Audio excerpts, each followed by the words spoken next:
श्रीराम समर्थ. सुख दुःख मनावर अवलंबून आहे.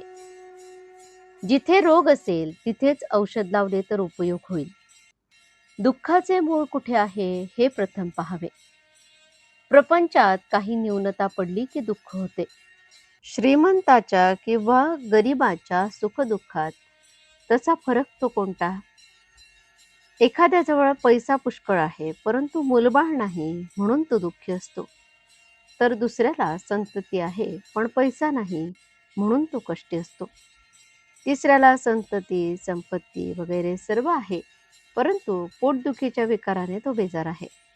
एकंदरीत सुखदुःखे कोणालाही सुटली नाहीत. जितक्या गोष्टी कमी पडल्या तितक्या प्रयासाने सुद्धा आणल्या तरी पण न्यूनता काही सरत नाही. दुःखावर आपण वरवर उपाय करतो परंतु आपल्या दुःखाच्या मुळाशी आपले मनच आहे हे नाही आपल्या ध्यानात येत. खरोखर सुख दुःख हे वस्तूत नसून आपल्या मनस्थितीवरच अवलंबून आहे. वस्तू चोरीला गेली त्यावेळी झोपेत आनंदात होता, पण जागे झाल्यावर वस्तू गेल्याचे समजल्यावर दुःखी झाला. म्हणजे दुःखी होते ते मन. तेव्हा औषध द्यायचे ते मनाला द्या. संतांनी मनाला शिकवण दिली. आजवर आम्ही विषय सुख सख्या मुलाप्रमाणे भोगले आणि परमार्थ सावत्र मुलासारखा केला. सावत्र आईप्रमाणे आम्ही मनाला शिकवले. ज्याचा सहवास झाला त्याप्रमाणे मनावर परिणाम होऊ लागले.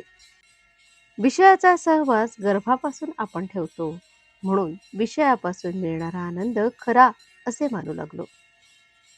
ज्याचे बीज लावले त्याची फळे खावी. आपण विषयाचे बीज पेरतो आणि विषयाची फळे दुःखदायक आहेत म्हणून मग शोक करतो. याला काय करावे? व्यापारी दरवर्षी आढावा घेतात त्याप्रमाणे माझे विषय किती कमी झाले हे आपण पाहावे. जितकी प्रपंचाकरता तळमळ करतो तितकी भगवंताकरता करावी. प्रपंचातल्या अनुकूल परिस्थितीपेक्षा प्रतिकूल परिस्थिती हीच परमार्थाला जास्त उपकारक आहे. परमार्थ हा परिस्थितीवर, श्रीमंती गरिबीवर, रोगी निरोगीपणावर वगैरे कशावरही अवलंबून नाही. मनाची स्वस्थता, अंतःशुद्धता, आचरणाची पवित्रता ह्यावर तो अवलंबून आहे. प्रपंचातल्या सोयी आणि गैरसोयी या दोन्ही परमार्थाच्या आड येतात. आपण रस्त्यातून चाललो असताना एखाद्या अत्तराचे दुकान पाहून थांबलो काय किंवा मिरच्यांचे दुकान पाहून थांबलो काय? रस्ता चालण्याच्या दृष्टीने दोन्ही घातकच ठरतात. प्रपंच मुळात चांगलाही नाही आणि वाईटही नाही. आपण आपली आसक्ती त्यात कालवतो म्हणून आपल्याला तो सुख दुःख देतो. ही आसक्ती काढणे याचेच नाव परमार्थ होय. आजचे बोधवचन: आपण करतो त्याच गोष्टी आसक्ती सोडून करणे याचे नाव परमार्थ.